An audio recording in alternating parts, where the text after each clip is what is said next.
For me, it was about feeding as many people as possible, one meal a day, at least.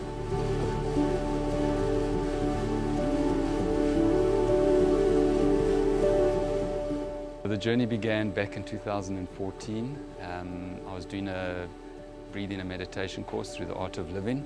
And during that course, the founder of the organization was sharing his knowledge through a DVD, and he was talking about a Sanskrit word, seva, spelled S-E-V-A, meaning giving of yourself, wanting nothing in return. And that very much resonated with me. And our seva that day was to go out and serve a cup of tea to the homeless community. I had a restaurant just up the road at the time, so we arranged a pot of soup instead.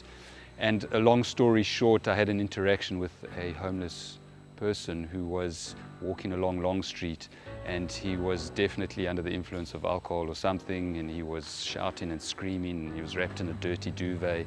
And as I approached him, he very much quietened, and almost as if the homelessness left him.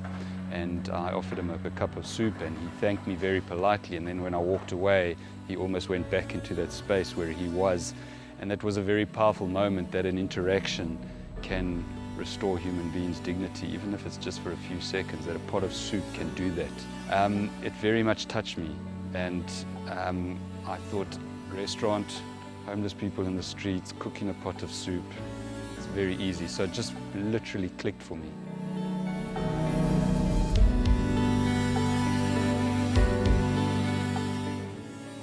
When Cyril Ramaphosa mentioned back in March last year that we were going into national lockdown, I just knew that I had to get food out, not only to the homeless, but to the communities around the city, as far as I could.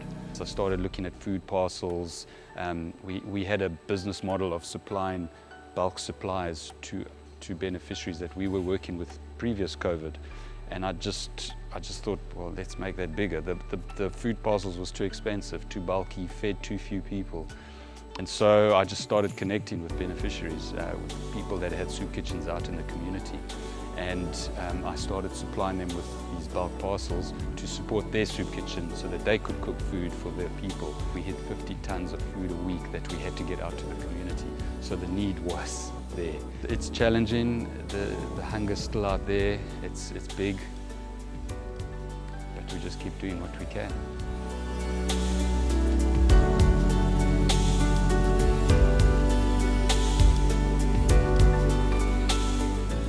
You know, with this ongoing pandemic, we've been forced to look at other, is it just about a handout?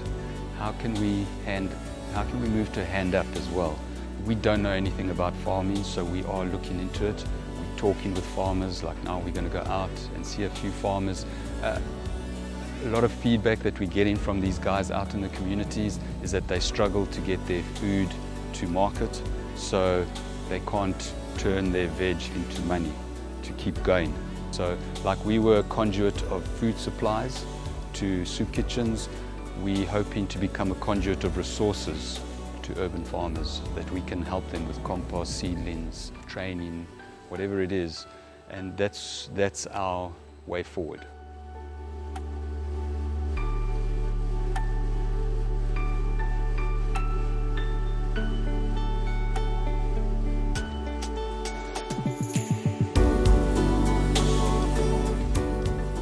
Money is obviously first option.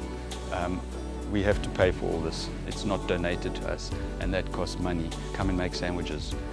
Or if you can't come make sandwiches here, go and buy a loaf of bread, even if you just buy one. If everyone had to buy one loaf of bread, we would have 10 sandwiches times. If you say 1,000 people, you've got 10,000 sandwiches in one day. If you've got perishables, or if you know of a farmer that needs to get rid of stuff, be in touch with us. Come to our soup kitchens, come make sandwiches.